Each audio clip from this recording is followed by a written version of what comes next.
Greater Noida से 500 लोगों से 235 करोड़ की ठगी करने के मामले में चीन के जालसाजों की मदद करने वाले 2 लोगों को एसटीएफ ने गिरफ्तार किया है।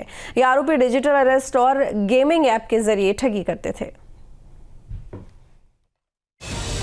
चीन के नागरिकों के साथ मिलकर लोगों को डिजिटल अरेस्ट कर ठगी करने वाले गिरोह के पकड़े गए 2 सदस्यों से स्पेशल टास्क फोर्स को कई अहम जानकारी मिली है।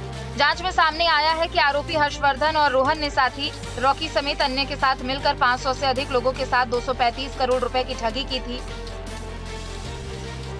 एसटीएफ ने बुधवार को चीन के नागरिकों के साथ मिलकर साइबर ठगी करने वाले गिरोह के दोनों सदस्यों को गिरफ्तार किया था। आरोपी गिरोह बनाकर डिजिटल अरेस्ट, गेमिंग और ट्रेडिंग ऐप के माध्यम से लोगों को साइबर ठगी का शिकार बना रहे थे। आरोपियों के पास से 152 बैंक खाते मिले थे। एनसीआरपी पोर्टल पर 471 शिकायतें देश के अलग अलग हिस्सों से मिली है। 75 मामलों में मुकदमा भी दर्ज हुआ है।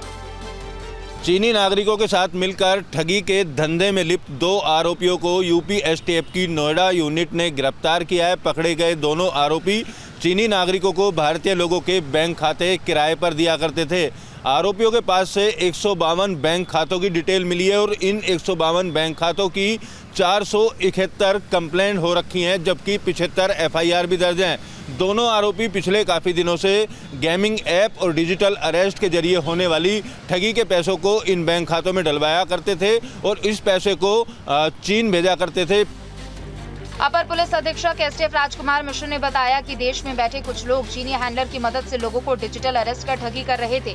गिरोह का पर्दाफाश करने के लिए विशेष टीम गठित की गई थी। 13 फरवरी को अलीगढ़ निवासी मोहन सिंह उर्फ रॉकी, बागपत निवासी संयम जैन और टप्पल निवासी अरमान को दबोच लिया गया। दोनों ने 2 अन्य साथियों हर्षवर्धन और रोहन के बारे में जानकारी दी है और उन दोनों को भी सूरजपुर से गिरफ्तार कर लिया गया था। जांच के दौरान ही पता चला कि 5 आरोपियों ने चीनी हैंडलर के साथ मिलकर करीब 2.5 अरब रुपए की ठगी देश के लोगों के साथ की है। 90% से अधिक रकम चीनी हैंडलर तक यूएसडीटी समेत अन्य माध्यमों से पहुंच चुकी है। पुलिस की इन्वेस्टिगेशन में ये बात भी सामने आई है कि जितना भी ठगी का पैसा था, जो अभी तक 235 करोड़ रुपए के आसपास बताया जा रहा है, उसकी 90% रकम चीन भेज चुके हैं और 10% जो रकम है वो आपस में बांट ली है। इनके 3 साथियों को पहले भी यूपी एसटीएफ की नोएडा यूनिट ने गिरफ्तार किया था। उसके बाद उन्हीं की निशानदेही पर दोनों आरोपियों को गिरफ्तार किया गया है। ये लोग भोले भाले लोगों के आधार कार्ड, पैन कार्ड लेकर उनके नाम से मोबाइल का सिम इशू कराते हैं और बैंक खाते खुलवाते हैं। इन बैंक खातों में तमाम जो ठगी की रकम है उसको डलवाया करते थे। फिलहाल इन दोनों लोगों को गिरफ्तार करने के बाद एसटीएफ अगले आरोपी जो इनके साथ अन्य आरोपी हैं उनकी गिरफ्तारी का प्रयास कर रही है।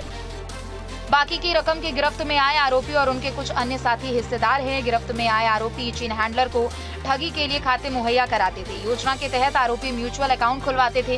कभी कभी ठगी करने के लिए किराए के खातों का भी इस्तेमाल किया जाता था। आरोपित गेमिंग और ट्रेडिंग ऐप के माध्यम से धोखाधड़ी करके धन अर्जित करने वाले गिरोह के सरगना को भारतीय नागरिकों के बैंक खाते उपलब्ध कराते थे। एसटीएफ के अधिकारी राजकुमार मिश्र ने बताया कि रोहन और रॉकी से पूछताछ के बाद में ठगी में शामिल चीनी हैंडलर के बारे में भी कई अहम जानकारी मिली है। गिरोह द्वारा इस्तेमाल किए गए खातों की जांच की जा रही है। Team news state.